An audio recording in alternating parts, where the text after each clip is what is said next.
Good morning, Year 5. So we're going to again start off with reading this morning. So with our reading today, we're going to carry on with our inference. So if you need a little bit of help again with this, just have a look at the video from yesterday. We had a go at a few little tasks in there, a couple of tasks to get us going with it.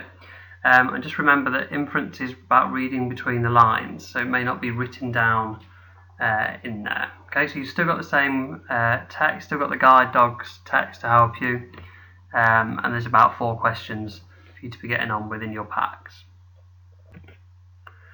On to maths then, and we're carrying on with our decimals. So we're looking at complement to 1. Let's just have a little quick look what we mean by complement to 1. Well, it's just adding up to, it's like number bonds to 1. So what decimals add up to create 1. Okay, and it's on this example you can see I've gone for 2 really simple ones. We've got 0.5 and 0.5. And there's just 2 of them, but there could be 4 that add up to 1. But all it means is we're trying to find decimals that add up to 1 whole. And I've split the lesson into 3 parts. Part 1 is going to be solving these using a 100 square. Part 2 will be using a bar model. And part 3 we're going to use that whole part-whole diagram just to show it in a different way. So if we start with the 100 square, solving complements to 1.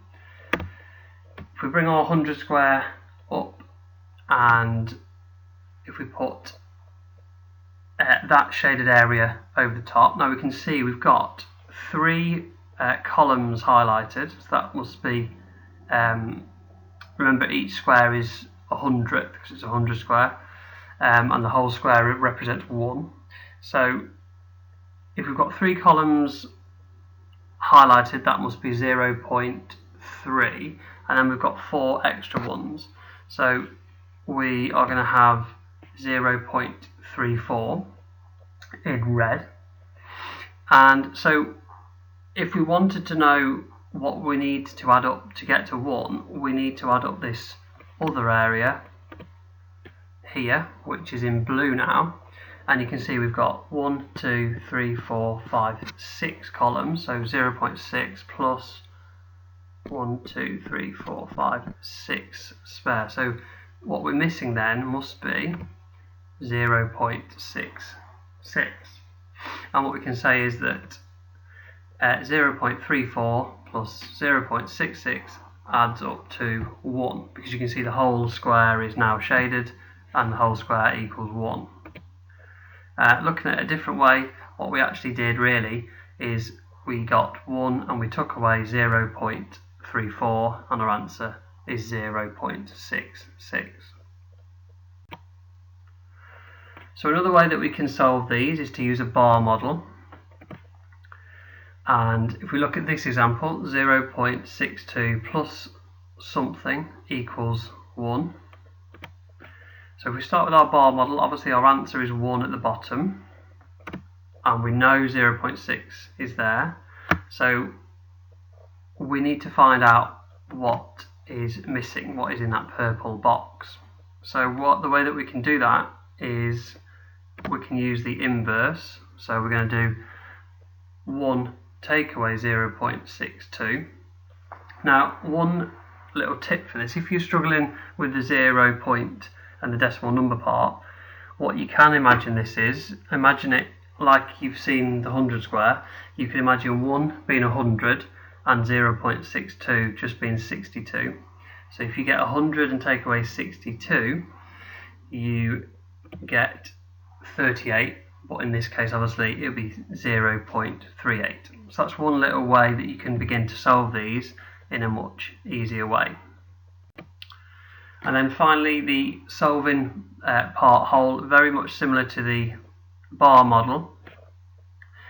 You've got 1 on the left as your answer, and we've got 0.35 there. So what is missing?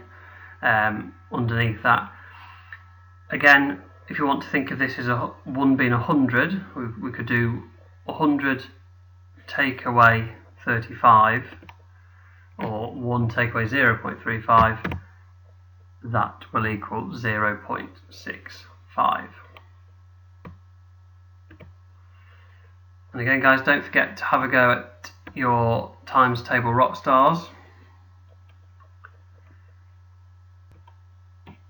On to writing them.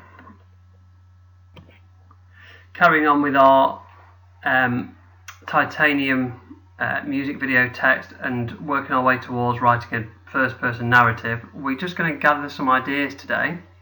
And remember, we're only taking notes, so recording words and phrases is fine. So in this bit, these should be in your packs too. You can see the whole text. I've just got a little bit here for you. I'm just going to show you how I would and what bits I would choose from the text. So first bit I like is that phrase there, my body is heavy with guilt. So I would underline that to begin with.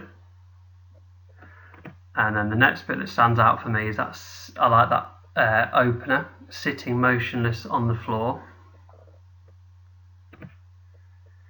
And then I really like this question. Again, questions are great to get the reader thinking and engage the reader. We've looked at those a lot in English before, and they are a really good way of engaging, which obviously is really important in a narrative. So this is how I would begin to record my ideas. Now this is only going to be the first paragraph because that's the only paragraph I had.